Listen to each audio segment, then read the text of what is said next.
رسول اللہ صلی اللہ علیہ وسلم نے رمضان کے بارے میں فرمایا، اللہ نے میری امت کو رمضان میں 5 خصالوں، صفاتوں، فضائلوں، تحائف دے کر کرم فرمایا کہ ان سے پہلے یہ کرم، یہ خصال، یہ صفات کسی اور امت کے حصے میں نہ آیا۔ انہوں نے ایسا عظیم حصہ نہ پایا۔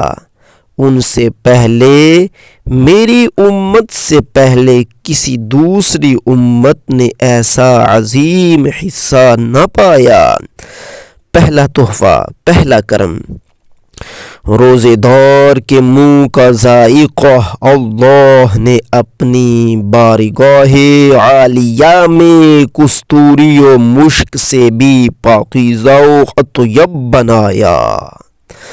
دوسرا تحفہ، اللہ نے صائم یعنی روزہ دار کے لیے افطاری تک مسلسل مچھلیوں کا وظیفہ استغفار بنایا۔ تیسرا تحفہ، اور صائم کے لیے جنت کو ہر رات سجایا اور اس سے فرمایا کہ میرے صالح بندے دنیا کی مشقتیں چھوڑ کر جلد ہی تیری رحمتوں میں نے ان کا مسکن ہے اے جنت بنایا۔ چوتھا انعام، اللہ نے رمضان کے آتے ہی شریر ابلیسوں، جنات، شیاطین کو بیریوں، کریوں میں پھنسایا اور ان سے فرمایا کہ اب تم وہ کبائر و صغائر لوگوں سے نہیں کروا سکتے جو رمضان سے پہلے جن کا تم نے ان سے گناہ کموایا، جیسا کہ تم نے پہلے میرے بندوں کو میری راہ سے بھٹکایا۔ سامعین، یاد رہے، نفس کا شر شیطان کے شر سے کہیں بڑا ہے اور برا ہے، اسی وجہ سے رمضان میں پھر بھی بندہ گناہوں کے طوفان میں گھڑا ہے۔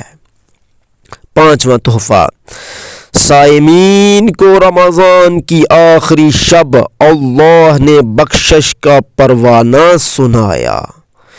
جب اتنی بڑیاں خوشخبریاں صحابہ نے سنی تو سن کر صحابہ نے بھی عرض کر سنایا، کہیں یا رسول اللہ یہی آخری رات کو تو اللہ نے لیلۃ القدر نہیں فرمایا؟ تو صحابہ سے رسول اللہ نے فرمایا، نہیں، بلکہ مزدور جب مزدوری پوری کر لے تو اس کی پوری مزدوری دینے کا اللہ نے حکم فرمایا۔ سامعین، دوسری روایت میں مچھلیوں کی جگہ فرشتے مغفرت کی دعا کرتے ہیں، یہ الفاظ آئے ہیں۔ حدیث شریف میں ہے، جیسا کہ عربی کا متن ہے، اس کو بھی سن لیجئے برکت کے لیے، کہ یہ منون حضور صلی اللہ علیہ وسلم کے الفاظ ہیں، یا بعض اوقات کسی صحابی کے بھی ان کے اندر الفاظ ملے ہوتے ہیں، لیکن اکثر و بیشتر الفاظ رسول اللہ صلی اللہ علیہ وسلم کے ہی ہیں۔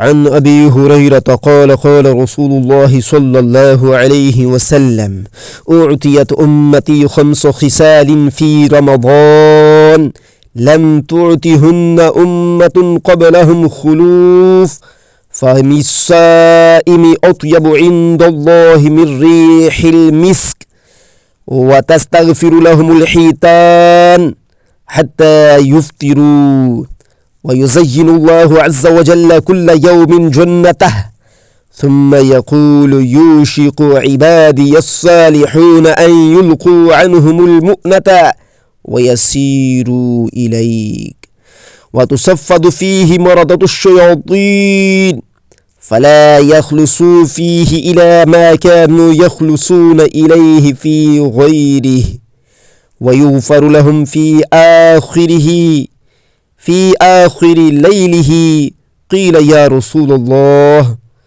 أهي ليلة القدر؟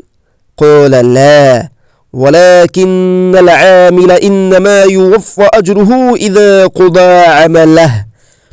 رواه أحمد والبزار والبيهقي ورواه أبو الشيخ بن حبان في كتاب الثواب، إلا أن عنده وتستغفر لهم الملائكة بدل الحيتان كذا في الترغيب.